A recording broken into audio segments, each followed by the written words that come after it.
મહીસાગર જિલ્લાના વીરપુર તાલુકામાં છેલ્લા કેટલાય દિવસોથી સામાન્ય વરસાદ પડી રહ્યો છે।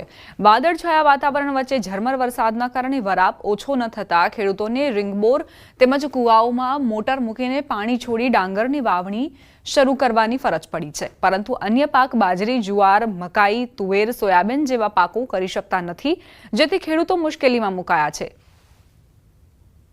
ઢોર માટે અને પોતાના માટે ભરણ પોષણ માટે કઈ ને કઈ ખેતી થઈ શકે એમ છે, બાકી છે નહીં।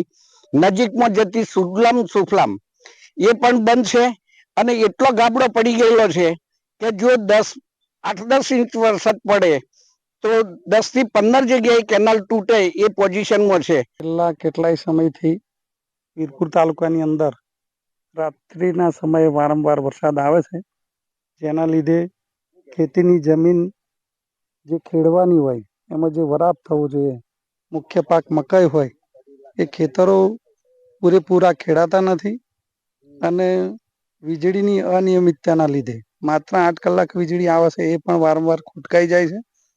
એટલે આ વિસ્તારની એક માંગણી છે કે સરકારશ્રીને મારી રજૂઆત છે, માંગણી છે ખેડૂતો તરફી કે 10 થી 12 કલાક જો ખેડૂતોને વીજળી આપવામાં આવે તો અપૂરતા વરસાદના કારણે બીજો પાક અહીંનો મુખ્ય ડાંગર પણ છે। અત્યારે વધારે પડતી ખેતી તો અમારે ડાંગર જ છે। ડાંગરમાં પાણીની જરૂરત હોવાથી સરકારે 8 કલાકના નિયમ મુજબ પાણી આપે છે, પણ તે પહોંચી વળાતું નથી અમારાથી, કારણ કે વરસાદ ઝરમર છે એટલા માટે। બીજી ખેતીમાં કોઈ થતું નહીં। ડાંગરની ખેતી અત્યારે ચાલુ છે અમારે, તો પાણીમાં તકલીફ થઈ તો 10-12 કલાક વીજળી આલે સરકાર તો અમારે કંઈક થાય એવું છે ને, બીજું કશું થાય એવું નહીં।